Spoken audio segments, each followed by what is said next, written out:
네, 여러분 하반기 들어서 시장의 컬러가 바뀌는 것이냐에 대한 이야기 어제부터 많이 들으셨을 겁니다. 근데 오늘 시장을 보니까 지금 컬러 고민을 할 때가 아니라는 생각도 듭니다. 과연 어떤 전략이 가장 우선시 될 수 있을까요? 지금부터 그 주도 섹터 공략에 대한 부분들 이어가 보겠습니다. 오늘 하이투자증권 신사업 추진팀 염정 차장님 나와주셨습니다. 아유, 비 오는데 어서 오십시오. 네, 안녕하세요. 예, 네. 반갑습니다. 시장 분위기도 그렇고 날씨도 그렇고 커플링 되어서 움직입니다. 아, 차장님, 우리 시장 어제까지만 하더라도 분위기 괜찮은 건가 싶었거든요. 네. 근데 하루 만에 이렇게 또 비가 내립니다. 어떤 식으로 시선을 보세요? 오늘은 사실은 정말 할 말이 없네요. 네, 그럴 것 같아요. 어제 같은 상황에서 말씀하신 대로 지금 시장 분위기 바뀌는 것을 좀 사실 기대를 해보고 있었는데 네. 오늘은 진짜 뭐 코스피 코스닥 가릴 게 없이 전체적으로 너무 많이 지금 종목의 하락이 좀 세게 나오고 있고요. 그러다 보니까 뭐 오늘같이 진짜 좀 정말 날씨까지 이런데 정말 힘이 빠지고 제가 이제 지인 같은 이제 같이 일하시는 분들한테 진짜 어떻게 몸둘 바를 모르겠다. 어떻게 대응해야 되기가 참 어려운 시장인 것 같습니다. 네. 맞아요. 사실 어제까지만 하더라도 바이오라든지 뭐 2차 전지 쪽으로 이제 시작인 건가라는 생각이 있다가 글쎄요. 이제 조금만 더 지켜봐야 뚜렷해지긴 하겠지만 일단 오늘 이렇게 투심이 좀 많이 반전됐다라는 것에 큰 이유는 뭐라고 보세요? 일단 오늘의 시장 하락 이유를 시장에서도 여러 가지를 찾고 있습니다. 지금 니케이라든지 항생지수 같은 경우는 플러스라고요. 그러니까요. 왜 우리 시장만 이렇게 많이 빠지는지에 대한 부분은 일단은 트럼프의 당선 가능성이 높아진다는 거에서 어제 미국의 국채금리가 상승을 했죠. 이틀째 상승을 했는데 그에 대한 부분 우리만 이렇게 고스란히 피해를 본다는 것도 사실 좀 말이 안 되고 거기에다가 시장에서는 또 금투세에 대한 또 시행 여부도 이야기가 있죠. 아직은 그 얘기가 이렇게까지 하루 만에 시장을 덮을 만한 그럴 만한 또 이슈는 또 아직 아닌 것 같고요. 또 다른 이유로 또 찾으면 시장에서는 이제 7월로 분위기 넘어갔으니 이제 실적 시전 앞두고 대형주가 또 먼저 움직인다. 그렇다고 하기에는 지난 후반부부터 어제까지 움직였던 시장의 흐름과는 또 상반되는 움직임. 오늘은 그러다 보니까 뭐 갑자기 또 기업별 위험 얘기 나오면서 금융주들이 가고 참 종잡을 데 없습니다. 이럴 때 이제 개인 투자자분들 참 힘드신데 힘내야죠. 네. 근데 오늘은 일단은 뭐 지켜볼 수, 비 오는 거 쳐다보듯이 지켜볼 수밖에 없는 하루인 것 같습니다. 그렇죠. 비 오면 약간 피해 가야 되는 때도 있잖아요. 지금 이제 어떻게 계절이 변하는 건지, 어떤 컬러감으로 하반기가 흘러가는 것인지 다 예의주시하고 대기하고 있는 구간에서 여러 가지 재료들 점검해 보면 좋겠습니다.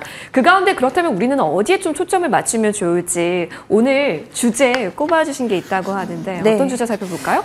이제 저는 이제 6월 말부터 고민했던 게 기존에 강했던 섹터들을 조정이 나왔다고 해서 사는 게 맞는 것인지 아니면 낙폭과대 쪽에서 소외 섹터에서 사는 게 매수 관점에서 보는 게 나은지에 대한 고민을 많이 했어요. 일단 답은 후자였습니다.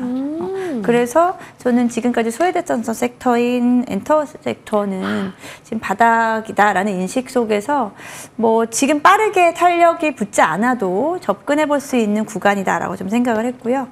지난 금요일장에서 이제 전반적으로 엔터 섹터는 강한 모습을 보였었고 오늘은 뭐 그에 대한 반증이라고 할까요? 그 하락폭이 그렇게 또 엄청 세지는 좀 않은 상황입니다. 오른 게 없으니 내릴 것도 적다. 맞습니다. 그래서 이제 엔터 섹터를 좀 관심 있게 보고 그 중에서도 종목별로 좀 선별적으로 접근하는 게 좋지 않을까라고 생각하고 있습니다. 그러면 그동안 왜 엔터주들이 소외를 당할 수밖에 없었는가에 대한 얘기부터 해보면 좋을 것 같은데요. K컬처라고 해서 불닭도 여기저기서 다 먹고 그리고 또 뭐가 있을까요? 뭐 한국 화장품도 다 인기가 있는데 K팝도 사실 K컬처의 본진 아니었을까요? 그렇죠. K컬처 중에서 K팝이 사실 가장 선봉에 있었고요. 그로 인해서 사실 엔터사들의 실적이 코로나 이후에 사실 뭐 한 2, 3년 지간으로 해서 상당히 많이 올라간 부분이 있습니다.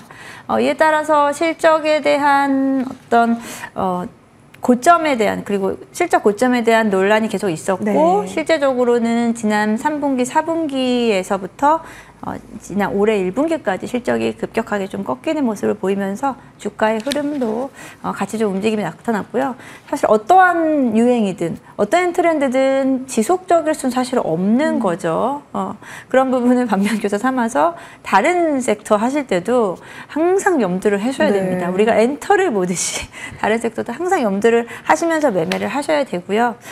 그러면 다시 엔터가 반등을 할 수 있을지에 대한 부분을 우리는 고민을 계속했었죠, 사실. 그렇죠. 올해는 계속했는데 지금 일단은 주가는 단기적으로는 바닥권에서의 횡보 구간이 이어졌기 때문에 더 이상 바닥에 대한 부분의 우려보다는 여기서 어떻게 반등, 어느 정도의 반등, 얼마나 빨리 반등이 더 중요한 상황인 것 같습니다. 맞아요. 근데 한번 저희가 테스트는 해봤었던 것 같아요. 하나일령 움직임 나왔을 때 튈 때 또 튀었던 거 보니까 엔터주는 지금 조그만한 호재에도 기다려서 반응할 준비가 되어 있구나. 한번 테스트는 거쳤다라고 보거든요. 그럼 이제 트리거가 뭐가 될지 모르겠지만 결국에는 하반기에는 앨범 판매량이라든지 뭐 콘서트 모객이 좀 늘어날 수 있는 요소는 있을까요? 네, 일단은 2분기 실적에 대한 분위기를 보게 되면은 1분기 대비해서는 분명하게 증가하는 모습을 좀 보여주고 있죠. 음반 판매량이라든지 공연 모객 수 등 같은 경우가 지난 분기, 1분기 대비해서 사실 음반 판매량인 뭐 60% 이상, 공연 모객 수도 20% 이상 엔터 4사가 동반 상승할 것으로 좀 보여지고 있고요. 물론 이 부분은 전년 동기 대비해서는 아직까지도 많이 부족한 상황입니다. 여기서 지금 저는 이제 엔터주 볼 때 뭐 조금은 다른 영역이지만 2차 전지처럼 일시적으로 지금 이제 수요가 좀 급감하는 저는 구간이었다라고 좀 생각을 해요. 그래서 이에 대한 부분 근데 사실 분명히 또 동력은 있어야 돼요. 기존에 활발했었던 아티스트라든지 지금 새로운 사실 모멘텀은 좀 부족한 상황으로 실적에 대한 기저효과로 인한 부분으로 끌어올리기에는 살짝 그 힘은 좀 부족한 구간이 맞습니다. 하지만 시장에서 지금 만약에 수급 갈 섹터가 없다라고 했을 때는 우리가 또 찾게 되는 게 또 기존에 또 갔었던 종목 쪽이고요. 그래서 엔터주는 지금 오늘 최근에 이제 아주 좀 짧은 구간이었지만 그렇게 낙폭이 좀 세지는 않다라는 점에서 지금 대기 수요는 분명히 있다라고 생각하고 있습니다. 그래요. 그러면 사실 엔터 4사 위주로 좀 계속 찾아보게 되는데 차장님 그러면 저희도 엔터 4사 정도에서 포트에 담아놔야 하는 것인지 관심 종목을 추릴 때는 어떻게 추리는 게 좋을까요? 지금 관심 종목으로 바로 이야기를 해보면 될까요? 일단 엔터 4사 중에서 지금 시장에서 보는 2분기 실적에 대한 가장 부합하는 종목은 SM입니다. 혼자 빨간불이네요. SM 오늘도 그렇죠. 3거래일 연속 지금 빨간불을 좀 켜고 있습니다. 근데 저는 SM도 물론 엔터사 중에서는 긍정적으로 보고 있는데 SM의 자회사죠. 디어유를 좀 관심 있게 보고 있어요. 디어유는 우리 온라인 플랫폼 업체이고요. 디어유 같은 경우에는 지금 우리가 엔터주가 빠진 이유는 결국은 실적이다라고 말씀을 드렸는데 디어유 실적 보면은 안 빠졌어요, 실적. 연간 기준으로 사실 지속 상승을 하고 있고 뭐 점유율이라든지 그리고 이 종목 같은 경우에는 그 영업이익률이 30% 이상 나오면서 사실은 안정적인 실적을 기반으로 가져가는 종목인데 너무 지금 다른 엔터사들에 엮여서 종목이 좀 너무 많이 좀 빠져있는 주가 빠져있는 상황입니다. 여전히 전체 매출에서 해외 유저들의 비중은 높은 편이고요. 최근 같은 경우에는 디어유가 미국이라든지 일본 시장에 대한 확장이 본격적으로 이루어지고 있는 상황인데요. 일단은 그 개인 맞춤형 메시지 서비스죠. 그 버블이 미국에서 최근에 특허 등록을 완료를 했고 이 미국 법인을 통해서 미국 시장 진출. 우리 아티스트뿐 아니고 현지 아티스트에 대한 입점을 지금 진행을 준비 중이기 때문에 이에 대한 확장성은 저는 열려 있다라고 보고 있습니다.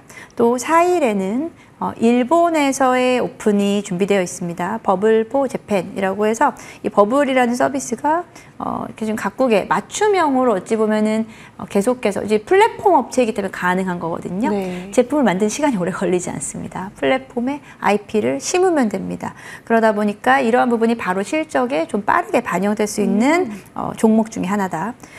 다른 엔터주 대비해서는 실적이 견조하고 그리고 성장 속도가 반영 속도가 조금 빠르게 감에도 불구하고 주가는 같이 엮여서 많이 빠져 있었다. 네. 최근에는 디어유 같은 경우에도 조금 SM처럼 반등은 조금씩 올라오고 있으면서 수급도 괜찮은 모습을 좀 보여주고 있습니다. 오늘 뭐 1%대 하락을 좀 보여주고 있습니다만 최근에는 외국인 기관 이제 6월 말부터 해서 수급은 좀 들어오고 있다는 점에서 저는 지금 좀 빠르게 가면 더 좋겠지만 빠르게 안 가도 나는 좀 기다릴 수 있다 라고 하시는 분들은 이러한 종목들 좀 관심 가지시면 좋을 것 같습니다. 네, 여유 있는 우리 투자자 여러분들이라면 디어유 어떨까요? 실적 괜찮은데 엔터주 빠질 때 같이 빠져있기 때문에 낙폭 과대된 상황이라고 합니다.